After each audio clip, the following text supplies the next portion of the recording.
And we're back at it for part B of nervous system notes in the very first section. So let's get into the cellular organization in neural tissue itself. Nerves or nerve tissue is composed of bundles of nerve fibers, which, similar to how muscle cells were called muscle fibers, nerve cells are called nerve fibers. And they carry information from sensory receptors through their peripheral nervous system to the central nervous system. And then you have other nerves or neural tissue that actually carry information from the central nervous system back through the peripheral nervous system to the effectors. What am I doing? Yeah. I'm recording a video. You want to come see? No. Okay. I could have a fruit snack. You're going to have a fruit snack? Yeah. What time? I could have apple pie. All right. I apologize.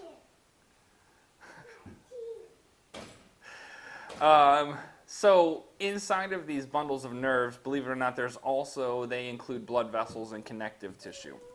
The organization is actually very, very similar to that of an actual muscle itself. So there are 12 nerves that actually do not run through the spinal cord. They are called the cranial nerves. They actually run directly from the brain to various regions. Dad, Yes? look at this. Yeah.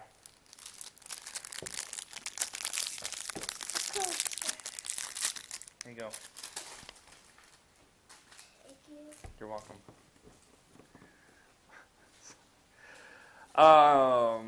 There are 12 cranial nerves total. There are also nerves that connect directly from the spine. Those are called spinal nerves. Here we have the 12 cranial nerves that run from the brain straight out to various regions of the body. So you'll know that there's like the trochlear nerve, there's the optic nerve. So there's some that correct the movements of the eyes, and there's some that collect the sensory information that comes from the eyeball itself.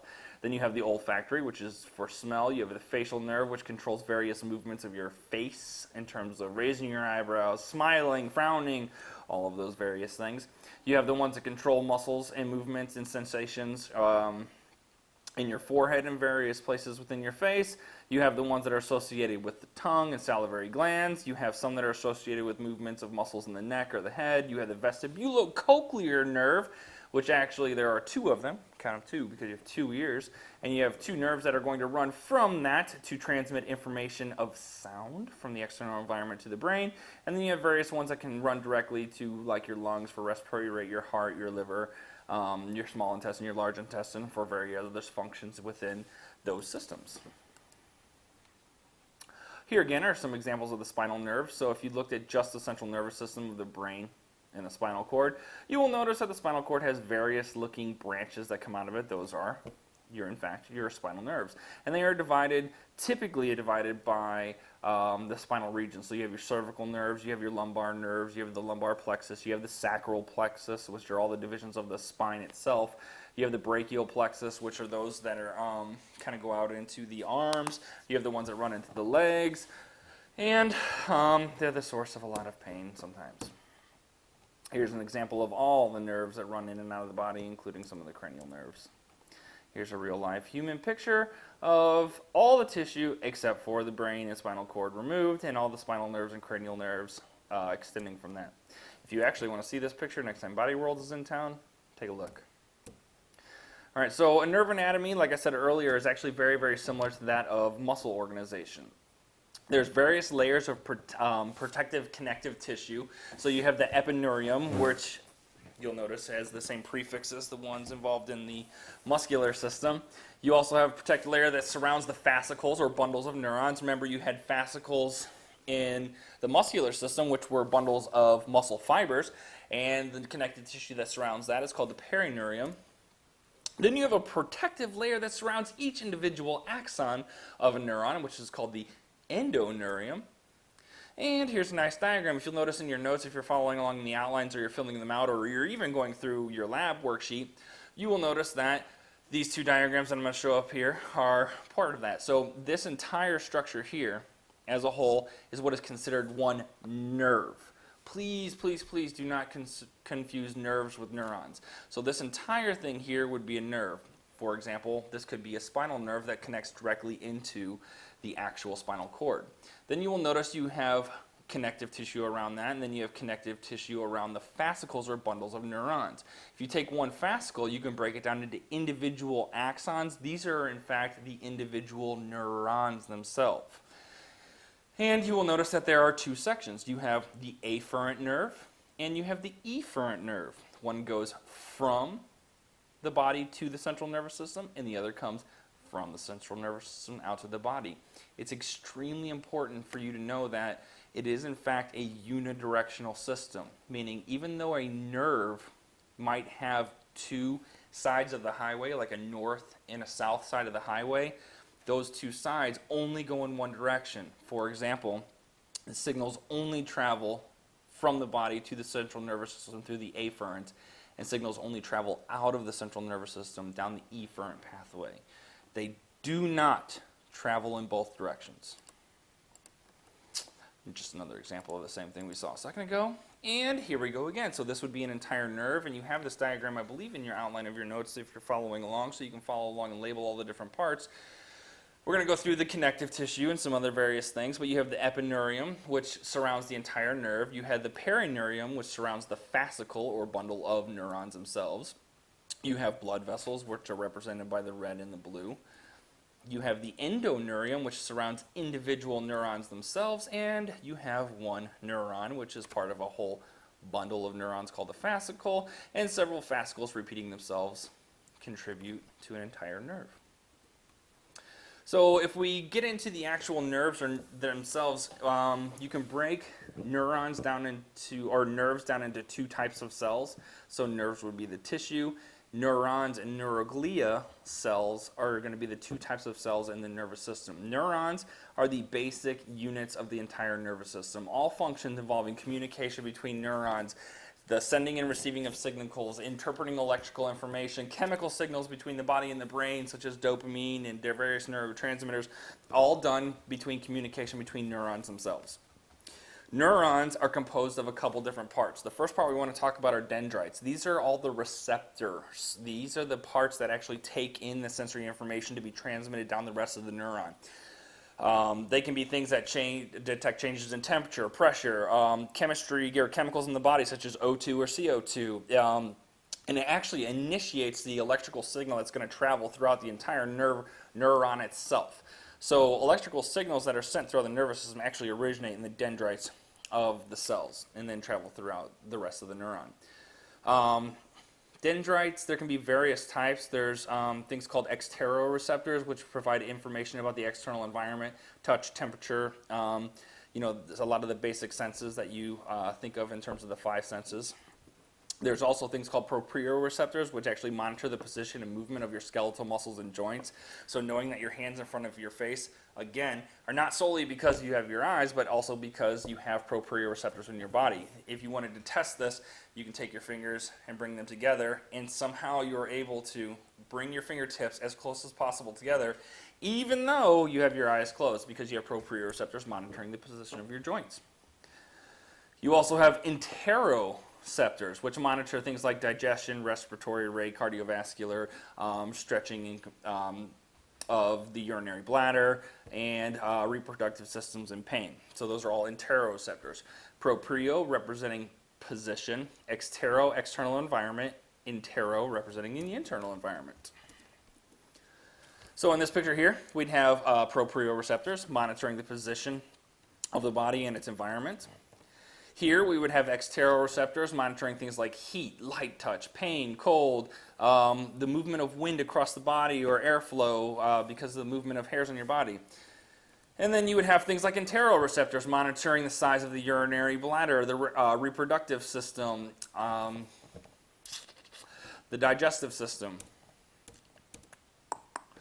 The second main part of an entire neuron is going to be the cell or cell body, otherwise known as the soma. This is where your nucleus, the nucleolus, mitochondria, rough ER, and ribosomes are located.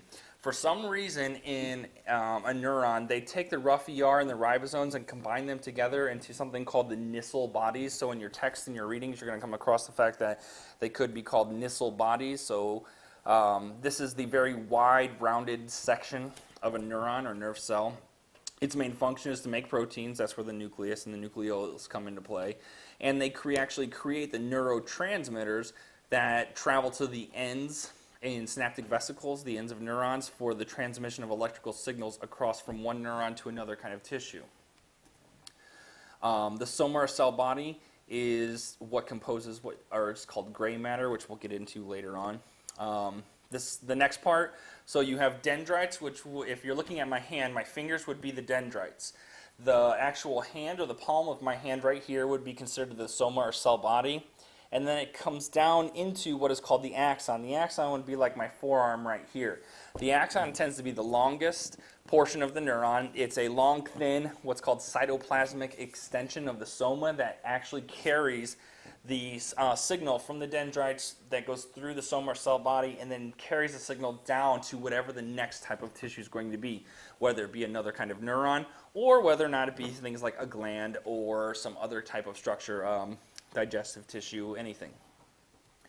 At the very, very ends of the axons, it can actually at times branch out into what are called axon branches. At the ends of those axon branches are what are called synaptic terminals. This is the very, very end of the axon, where it synapses with another type of tissue. A synapse tends to be between two neurons, but then you have the neuromuscular junction, which is the synapse between a neuron and a muscle. Regardless of, synaptic terminals are where neurotransmitters are transmitted from the nervous tissue to the next type of tissue. It can be between neuron and neuron, and between neuron and something else. That axon, where it connects to the soma, has a widened section that kind of tapers down into the axon itself. That is called the axon hillock. So if you're looking at this here, you have the dendrites, which connects solely to the soma or cell body. Here's the nucleus. And then right here, this widened section right here at the top is where the axon starts. That's called the axon hillock. This entire long section right here, including these, which are a different structure, but they're wrapped around the axon itself, is the axon. Then you'll notice that they branch. The axon branches out into axon branches, and then at the ends of each axon branch are synaptic terminals or axon terminals. Not all neurons have myelin, but a large portion of the peripheral nervous system neurons have myelin, which is considered a protective sheath around an axon that allows the speed of the impulse or signal traveling down that neuron to actually travel faster. Myelin ends up having what is called a white appearance to it, so it is what makes up the white matter of the nervous system. Without that myelin, it actually still has more of a gray appearance. You will find neurons in the nervous system, particularly the peripheral nervous system, have myelin sheaths around them, while neurons of the central nervous system do not. You kind of have to think of it like it's the plastic wrapping around wires in the wiring in your house. Its function is to insulate, protect, and allow the signal to travel undisturbed. Without that myelin, you have interruption of signals traveling throughout the nervous system, and you have disruption or damage to the actual nervous tissue. Schwann cells, not to be confused with the Schwann man, are the glial cells, which is the second type, or neural glial cells, second type of cell that's in the nervous system. They actually produce the neurolemma and some of the myelin that surrounds the axon of the peripheral nervous system. The nodes of Ranvier are the spaces between myelin sheaths and Schwann cells as you go down the axon. And the neurolemma is the outermost membrane of those Schwann cells that actually encircles the axon. So if we're looking at this entire thing, what you'll notice is there's actually one neuron right here, this entire section from here to here. Here's the beginning of another neuron, and here is the end of another neuron. Where nerves synapse with other nerves, you end up with the axon terminals of some nerves synapsing with the dendrites of other nerves. You have all of these finger-like projections for the dendrites. You have the soma or cell body, which contains the nucleus. You have this widened section that is between the actual soma or cell body and the axon, which is called the axon hillock. And then it extends down into the axon, which is actually inside of these hot dog or sausage looking things, which are called the Schwann cells, which produce the myelin sheath. So this would be the Schwann cells and myelin sheath. And the space in between those would be the nodes of Ranvier. And then the axon branches into axon branches, which ends up branching into, or separating into axon terminals at the very end, which again synapses with another neuron. Same diagram here, a little bit more detailed for you. And same diagram again, just a different form. And that's where I'm going to stop for part B. If you have any questions, you know where to go.